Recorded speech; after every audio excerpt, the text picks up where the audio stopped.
Donc cette année-ci, on fête la 34e édition, donc 34 ans que ce festival s'est implanté ici. Au tout départ, il y avait un autre festival ici qui s'appelait L'Homme regarde l'Homme. Et Jean Rouch, en voyant ce festival ici au centre, s'est dit mais il faut un grand festival de cinéma documentaire.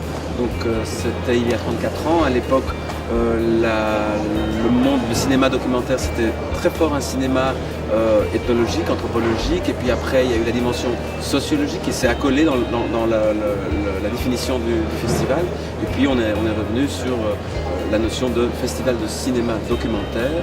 Et en fait la programmation du festival est intéressante parce qu'elle épouse réellement l'évolution du cinéma documentaire, mondial évidemment, mais aussi en France sur ces dernières 34 ans, y compris aussi le rapport aux télévisions, en tout cas l'implication des télévisions dans ce cinéma d'auteur documentaire.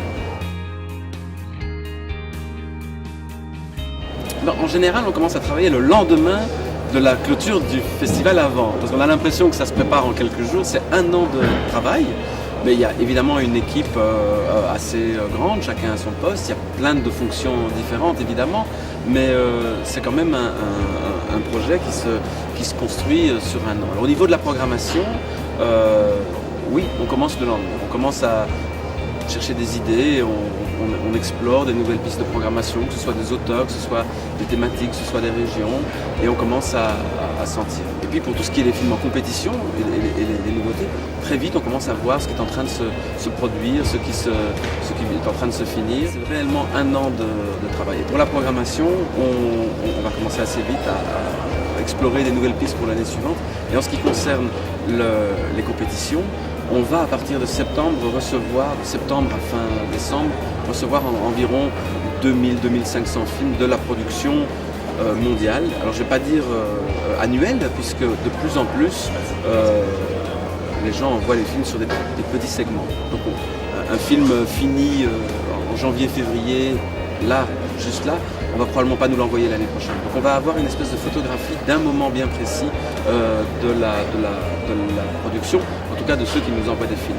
Et là, voilà, on les visionne, on les choisit, tout un travail de décantation pour au final organiser 15 jours de cinéma documentaire dans un lieu prestigieux comme le Centre Pompidou, mais aussi dans diverses salles partenaires aux alentours du centre. En tout, cette année-ci, je pense qu'on a 210-213 films présentés, courts-métrages et longs-métrages à l'année. Alors, c'est très difficile parce que d'abord, il faut bien souligner que on nous envoie, on a une identité. Et donc très souvent, une grande majorité, et de plus en plus, une grande majorité de cinéastes nous envoient leurs films parce qu'ils pensent que l'identité de leur film colle au projet éditorial. Et ça, c'est une bonne chose. Ça veut dire que le projet éditorial est lisible. Les gens se disent, mon film correspond à ce que... voilà. Il y a toujours une proportion d'erreurs, de gens qui envoient en se disant, ça peut être là, mais en fait, ce ne sont pas des films documentaires, c'est des films institutionnels, d'ONG, etc. Mais la proportion diminue de ces films-là. Donc nous avons vraiment beaucoup de films qui proviennent de partout dans le monde.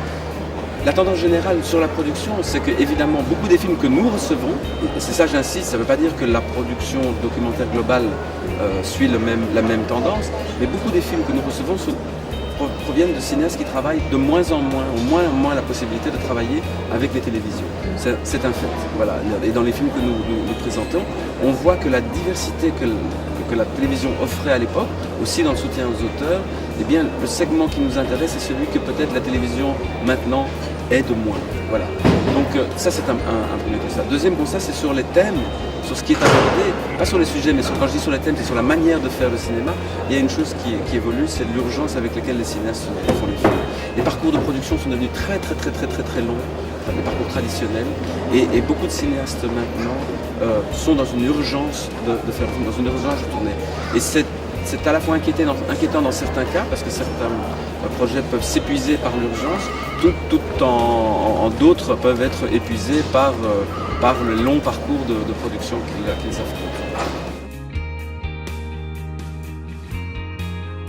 J'ai envie de vous porter la question, qu'est-ce que vous pensez de web documentaire? Parce que ce mot m'embarrasse un peu dans ce qu'il est aujourd'hui. pour la plupart de la production que je vois web documentaire, je préférerais qu'on dise web reportage, pour être totalement sincère. Dans la production actuelle, il y a des choses que je trouve intéressantes. Je trouve qu'on n'explore pas encore le grand potentiel de ce que cette technologie peut offrir. Mais il ne faut jamais oublier que c'est juste une technologie et je pense que nous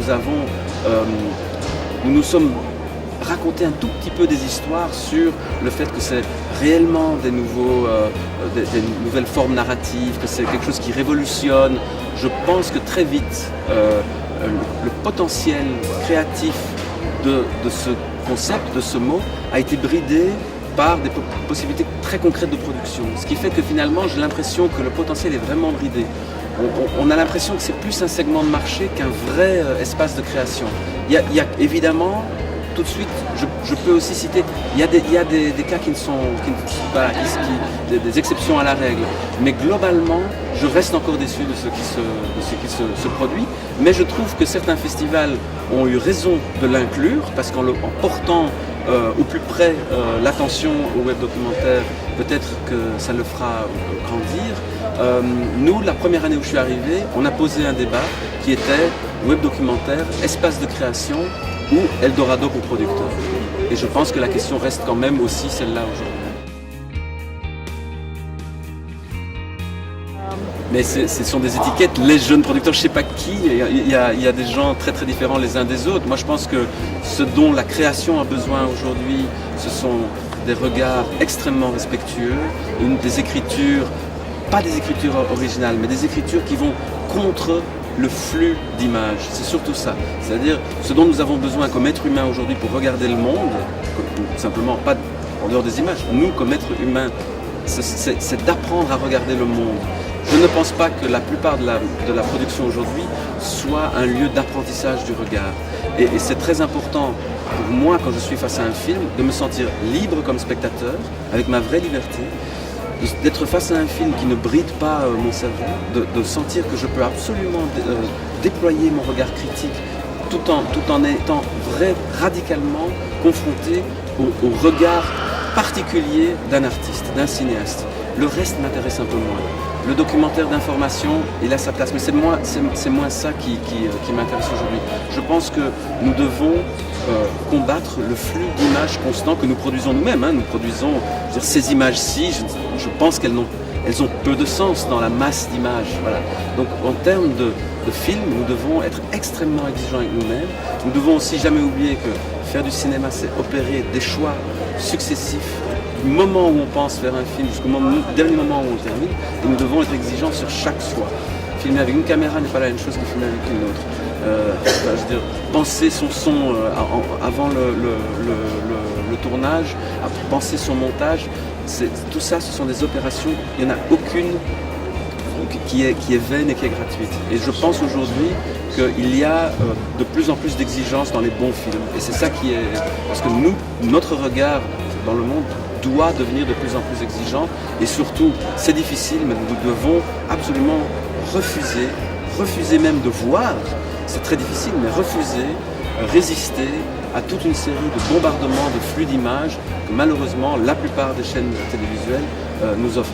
La production documentaire a soi-disant augmenté d'une dizaine de pourcents l'année dernière. De quoi parle-t-on? En gros, de reportages, de choses finalement qui me mettent plus à distance du monde et dont le regard qui me portait, je ne le trouve pas très intéressant.